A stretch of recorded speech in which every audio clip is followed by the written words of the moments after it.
قرآن مجید میں اللہ کریم نے فرمایا وَقُلْ لِلْمُؤْمِنِينَ يَغُضُّوا مِنْ أَبْصَارِهِمْ وَيَحْفَظُوا فُرُوجَهُمْ، اے محبوب آپ اپنے غلاموں سے کہیں کہ اپنی نظریں جھکا کے رکھیں اور اپنی شرمگاہ کی حفاظت کریں۔ ذَلِكَ أَزْكَىٰ لَهُمْ، یہ ان کے لیے زیادہ صاف ستھری بات ہے۔ نظر جھکی ہو، شرمگاہ محفوظ ہو۔ حضرت امام باقر رضی اللہ تعالیٰ عنہ سے کسی نے کہا حضور مجھے کوئی ایسی نفلی عبادت بتائیں جو سب عبادتوں سے افضل ہو، میں وہ والی کرنا چاہتا ہوں۔ لوگ کوئی وظیفہ بتاتا ہے، کوئی وظیفہ بتاتا ہے، کوئی وظیفہ بتاتا ہے، تو مجھے نہ آپ نفلی عبادات میں سے وہ عبادت بتائیں جو سب سے زیادہ افضل ہو۔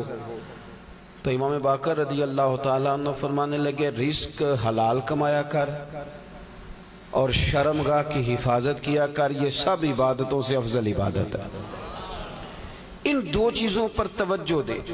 پتہ کیا ہوتا ہے کہ انسان جب کسی چیز کو دیکھتا ہے نا، یہ جو حکم دیا گیا نا نظریں جھکا کے رکھو، جب انسان کسی چیز کو دیکھ لیتا ہے اور پھر اسے بھا جاتی ہے، پھر اس کے لیے انسان کا ذہن، دل، طبیعت منصوبہ سازی کرتی ہے۔ مجھے کوئی چیز اچھی لگ گئی، کوئی پہننے کی گھڑی اچھی لگ گئی، اب وہ سب سے پہلے میری نظر نے دیکھی ہے، میری نظر اس پہ ٹکی ہے، تو اب میں کوشش کروں گا، پوچھوں گا کتنے کی ہے، پھر میں کوشش کروں گا کہ اتنے پیسے جمع ہو جائے تاکہ میں حاصل کر سکوں۔ میرا سارا ذہن، میری صلاحیتیں کوشش کریں گی کہ وہ گھڑی حاصل کر لی جائے۔ ہمیں یہ جو حکم دیا گیا تھا نا کہ بد نظری سے بچو، اور بد نظری سے مراد صرف عورت کو دیکھنا ہی بد نظری نہیں۔ علماء سے مسئلہ پوچھ لیجئے گا، بے ریش خوبصورت لڑکا اس ذہن میں بہت سے وسوسے شیطان پیدا کر دیتا ہے۔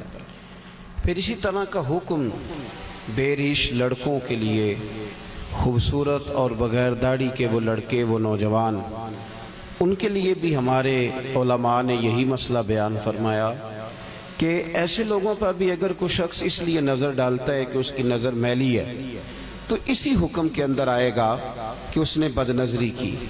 نبی رحمت صلی اللہ تعالیٰ علیہ وسلم نے نا اس کے سد باب کے طور پر، آپ مہربانی فرمائیں جی یہ کیمرے شیمرے، یہ ویڈیوز، یہ اسی کو سارا کچھ نہ سمجھ لیں، یہ مائک چلنا چاہیے اور لائٹ آن رہنی چاہیے، اس کے علاوہ باقی سارے کام ہوتے رہتے ہیں۔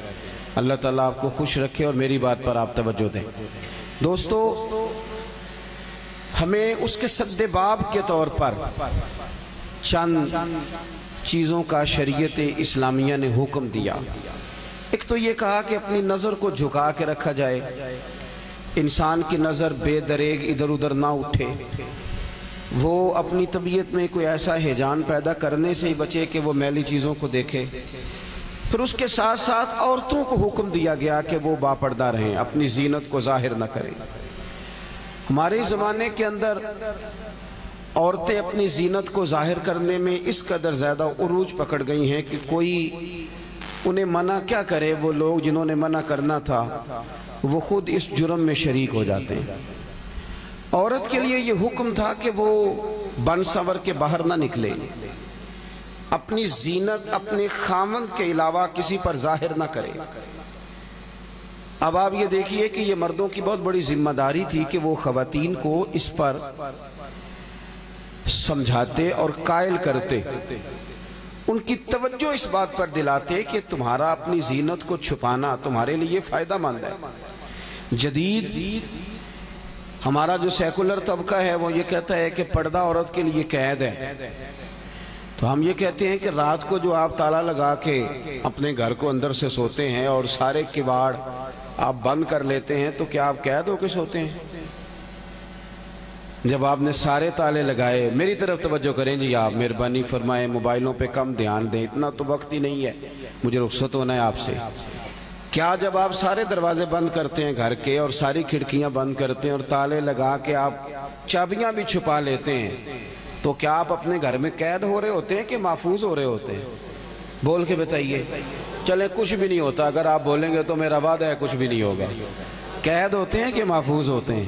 او خدا کے بندے، قید ہونا اور بات ہے، محفوظ ہونا اور بات ہے۔ بس اس باریک نقطے کو سمجھ لیں کہ کہ عورت جب پردہ کرتی ہے تو وہ قید نہیں ہوتی، وہ محفوظ ہوتی ہے، وہ گندی نظروں سے، میلے کچیلی نظروں سے اپنے آپ کو محفوظ کرتی ہے۔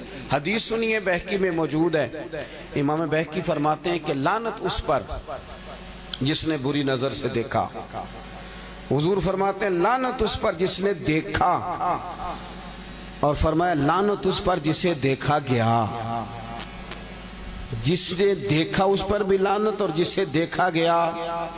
اس کا کیا مطلب ہے؟ اس کا مطلب یہ ہے کہ جو بندہ بن سور کر تیار ہو کر، جو عورت بن سور کر تیار ہو کر باہر نکلی ہی اس لیے تھی کہ مجھے دیکھا جائے، اس کے ذہن میں یہ بات تھی مجھے دیکھا جائے، تو حضور فرماتے ہیں اس پر بھی لعنت ہو۔ مجھے بتلائیے نا، یہ جو عورتیں نئے کپڑے پہن کے اور بھڑکیلے قسم کا فیشن کر کے باہر نکلتی ہیں، کس مقصد کے لیے نکلتی ہیں؟ شادی بیاہ اور دیگر تقریبات میں جو جایا جاتا ہے اس کے پیچھے مقصد کیا ہوتا ہے؟ کیا وہ اس لیے جاتی ہیں کہ صرف میرا خاوند مجھے دیکھے، صرف اس لیے کہ میرا شوہر مجھے دیکھے، اس لیے جایا جاتا ہے؟ اس کا مقصود کیا ہے؟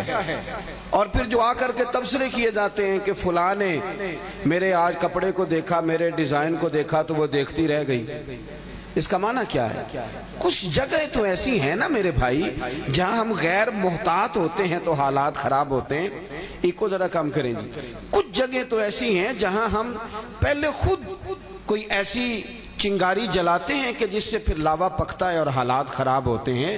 تو پردے کا جو خاص حکم تھا، پردے کے تعلق سے جو خاص چیزیں تھیں، مجھے آپ کہہ لینے دیں، آج آپ کہہ لینے دیں کہ وہ پابندی دیندار لوگ بھی نہیں کر سکے، انہوں نے بھی توجہ نہیں کی، انہوں نے بھی خیال نہیں کیا۔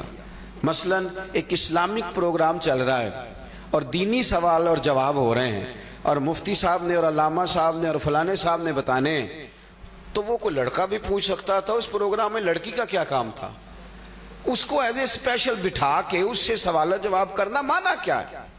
سمجھ نہیں آتی بات کی، مطلب کیا ہے اس بات کا بھائی؟ اور بھی لوگ دلیل کے طور پر پیش کرتے ہیں جی فلانے صاحب بھی بیٹھتے ہیں، تو میں نے کہا فلانا صاحب دین کے لیے دلیل نہیں ہے، دین کے لیے رسول پاک کی ذات دلیل ہے۔ نبی کریم صلی اللہ تعالی علیہ وسلم نے جہاں حد فاصل قائم کر دی ہے، وہاں اس حد کو کوئی بھی توڑے، وہ میں بھی توڑوں تو غلط ہوں، کوئی بھی توڑے، اس لیے کہ معیار حضور کی ذات ہے۔ پیران عظام کا سلسلہ ہے، پیران طریقت کا، تو اللہ خیر فرمائے، ان کا بھی الگ ماحول ہے۔ وہ صاحبان طریقت بھی کہتے ہیں کہ بیٹیاں ہوتی ہیں جی، مریدنیاں بیٹیاں ہوتی ہیں۔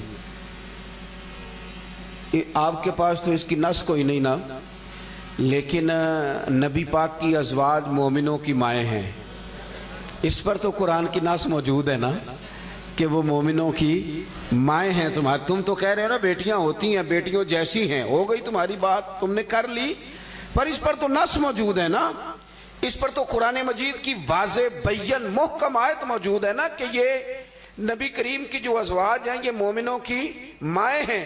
لیکن حضرت ام سلمہ رضی اللہ تعالیٰ عنہ فرماتی ہیں ہم بیٹھی ہوئی تھی تو نابینا صحابی حضرت عبداللہ ابن مختوم آئے تو نبی کریم نے فرمایا پردہ کرو۔ پیر صاحب یہ ماں ہے مومن کی، اور وہ ماں جسے قرآن نے ماں کہا ہے، حضور نے فرمایا پردہ کرو۔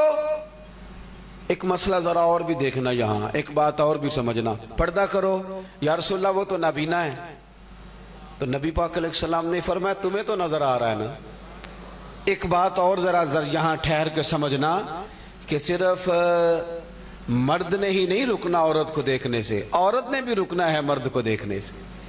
حضور نے فرمایا تم پردہ کرو، تم اپنی آنکھوں کو روکو۔ معنی کیا ہے کہ اگر مرد نے عورت کو، مطلب وہ بی بی کہتی ہے جی میں با پردہ ہوں، آپ کس قسم کی با پردہ ہے؟ کہتی میں برقع پہنتی ہوں، نقاب بھی کرتی ہوں، پھر سارا بازار گھومتی ہوں، پھر میں سویرے کونے شروع ہوتی ہوں اور آخر تک جاتی ہوں۔ بھئی یہ کون سا با پردہ مزاج ہے؟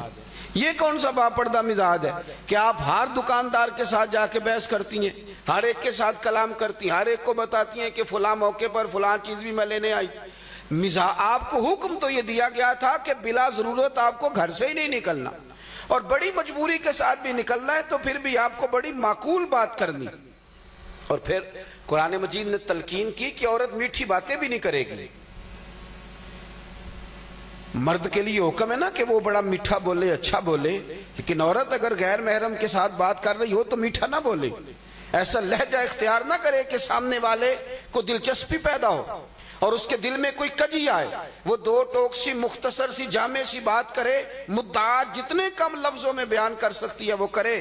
کیا کروں، میری سوسائٹی کے اندر بہت سارے ایسے عجیب لوگ پائے جاتے ہیں جو کئی ناموں پہ دھندا کرتے ہیں، کئی ناموں پہ وہ تماشا کرتے ہیں۔ صبح پیر صاحب بیٹھتے ہیں جی 9 بجے عورتوں کو تعویذ دینے کے لیے، تو بیچ میں پردہ کتنا ہوتا ہے، بیچ میں انہوں نے کیا حد رکھی ہوئی ہے، کس بنیاد پر وہ آمنے سامنے بیٹھتے ہیں، کیا دلیل ہے ان کے پاس؟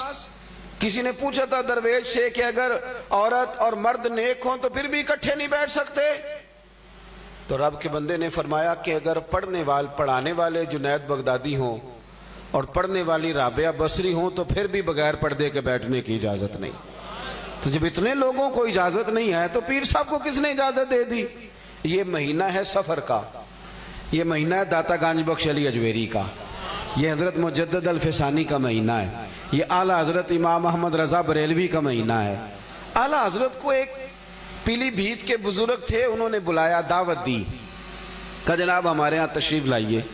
آپ تشریف لے گئے، ظاہر ہے ان سے محبت تھی تو خط آیا ان کا، آپ نے جواب ارسال کیا، تشریف لے گئے۔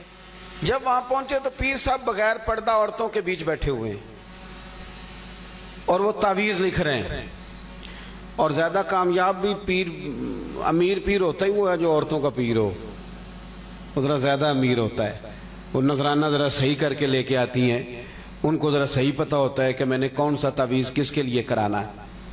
کہا کہ عورتوں کے بیچ بیٹھے ہیں بغیر پردہ، دور سے فاضل بریلوی نے دیکھا تو اعلیٰ حضرت فاضل بریلوی وہیں سے واپس ہو گئے۔ جب آپ واپس ہو رہے تھے تو کسی نے ان سے بتایا کہ وہ تو تشریف لائے تھے تو جا رہے ہیں، اٹھے اور دوڑے اعلیٰ حضرت کے پیچھے جا کے کہنے لگے حضور آپ کیوں جا رہے ہیں؟ فرمایا تم عورتوں کے بیچ بیٹھے ہو، میں تمہارے پاس رہوں گا، تمہارے ساتھ دوستی کروں گا، اس طرح کے آدمی کے ساتھ میں رسم و راہ بڑھاؤں گا؟ عورتوں کے بیچ بغیر پردے کے بیٹھے ہو، تشریف لے جا رہے ہیں۔ آگے بڑھ کے وہ کہنے لگے حضور کچھ تو خیال فرمائیں، لوگ کیا کہیں گے کہ آپ آئے اور چلے بھی گئے، کچھ تو خیال فرمائیں۔ کیا جملہ ہے امام احمد رضا کا، ملک سخن کی شاہی تم کو رضا مسلم، تم جس سمت آ گئے ہو سکے ہی بٹھا دیے ہیں۔ کیا انداز ہے، فرمانے لگے آپ کا خیال کروں؟ کہ حضور کچھ خیال کریں؟ فرمایا اس کا خیال کروں جو نبی پاک کی شریعت کا خیال نہیں کرتا، میں کس طرح کر کے خیال کر لوں آپ کا، جا رہا ہوں۔ وہ بھی کوئی اللہ کے بندے تھے، کہنے لگے ہاتھ بڑھائیے، آج کے بعد توبہ کرتا ہوں، آئندہ بغیر پردے کے بیویوں کے بیچ نہیں بیٹھوں گا۔ تو فاضل بریلوی کہنے لگے اگر آپ توبہ کرتے ہیں تو پھر سینہ میں لائیے، آپ توبہ کریں گے تو ہم آپ سے پیار کریں گے۔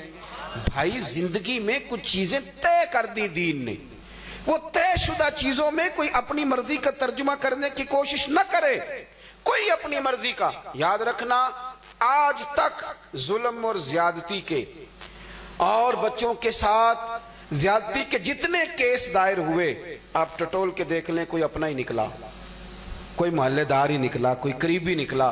ابا جی کہتے ہیں وہ بچی کزن کے ساتھ بیٹھی ہوئی ہے، مجھے اعتبار ہے اپنی بچی پہ، وہ میرا بیٹا کزن کے ساتھ گیا ہے، مجھے اعتبار ہے۔ بھئی جسے اللہ رسول نے غیر محرم کہہ کے اعتبار نہیں کیا، کوئی نہیں سمجھ آئی آپ کو میری بات، جس کو رب رسول نے غیر محرم کہا اور اعتبار، غیر محرم کہا، غیر محرم اور اعتبار نہیں کیا، جس پر رب رسول نے اعتبار نہیں کیا تو نے کیسے کر لیا ہے؟ جس پر اللہ رسول کا اعتبار تھا تیرا بھی بس اعتبار اسی پر۔ اتنا خوفناک جملہ کہ مجھے اعتبار ہے، اب کیا بات کرتے ہیں صاحب؟ یاد رکھیں میرے رسول پاک صلی اللہ تعالی علیہ وسلم نے ایک بات ہمیں سمجھائی ہے، اس کو آپ سمجھیں۔ معنی یہ نہیں کہ آپ کو برے آدمی ہیں، معنی یہ نہیں کہ جس سے یہ بات ہو رہی ہے کہ وہ کوئی برا آدمی ہے۔ حضور نے سمجھایا کیا ہے؟ اللہ کے پیارے رسول صلی اللہ تعالی علیہ وسلم ارشاد فرماتے ہیں جہاں مرد اور عورت اکیلے ہوں نا، ایسا نہیں تھا کہ یہ برے تھے یا برے ارادے سے گئے تھے یا بری سوچ پہلے سے موجود تھی۔ حضور فرماتے ہیں جہاں مرد اور عورت اکیلے ہوں وہاں تیسرا شیطان ہوتا ہے۔